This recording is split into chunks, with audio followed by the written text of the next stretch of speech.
আজকের রেসিপি ক্ষীর মিক্স। এই ক্ষীর মিক্সটা যেদিন আমি রান্না করেছিলাম, রান্না করে মেহমানদের সামনে দিয়েছিলাম, তারা একবারের জায়গায় 2-3 বার নিয়ে খেয়েছে আলহামদুলিল্লাহ। ফার্স্টে আমি 2 কেজি দুধ ঘন করে জাল করে 1 কেজি করে নিয়েছি। তারপরে 1 মগ পানির ভিতরে আমি 400 গ্রাম গুঁড়া দুধ ভালোভাবে মিক্স করে নিচ্ছি। এই গুঁড়া দুধটা মিক্স করার সময় একটা জিনিস খেয়াল রাখতে হবে, যাতে ভিতরে লাম্পস বেঁধে না থাকে। একদম লো হিটে এটা রান্না করতে হবে। এই ক্ষীরটা যখনই রান্না করবেন তখন একটা জিনিস খেয়াল রাখতে হবে, হাই হিটে এটা রান্না করা যাবে না, একদম মিডিয়াম আছে এটা রান্না করতে হবে। আর কিছুক্ষণ পর পর অনবরত নাড়াই দিতে হবে।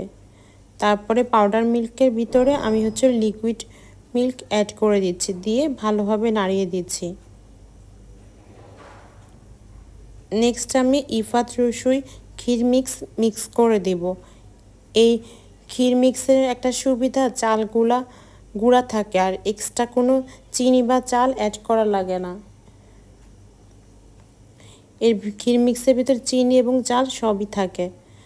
আমি দুধের সাথে ভালোভাবে মিক্স করে নিচ্ছি চাল আর চিনিটার ক্ষীর মিক্সটা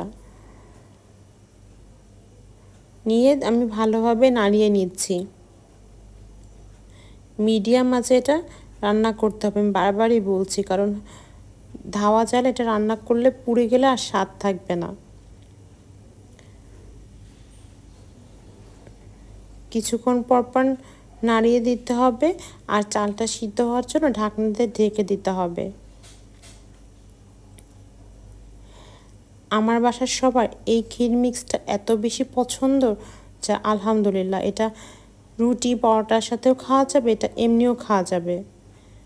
আর এই ক্ষীরটা যে যার মতন সুবিধা মতন রাখবেন। কেউ চাইলে একদম টানিয়ে ফেলতে পারেন, আবার কেউ চাইলে একটু পানি পানিও রাখতে পারেন। আমি একদম ক্ষীরটা রাখবো যাতে পারফেক্ট হয়, একদম টানা, অনেক বেশি টানাবো না, আবার বেশি দুধও রাখবো না। যে যার স্বাদ মতন রাখবেন। আসলে সবাই তো একভাবে খায় না।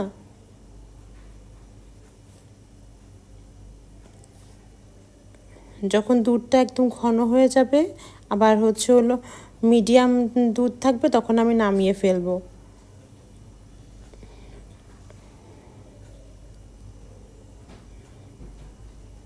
দেন আমি একটা পাত্রে সব ক্ষীরগুলো ঢেলে দিচ্ছি, দিয়ে আমি উপর দিয়ে আমার সুবিধা মতন বাদাম কিশমিশ সাজিয়ে দিচ্ছি।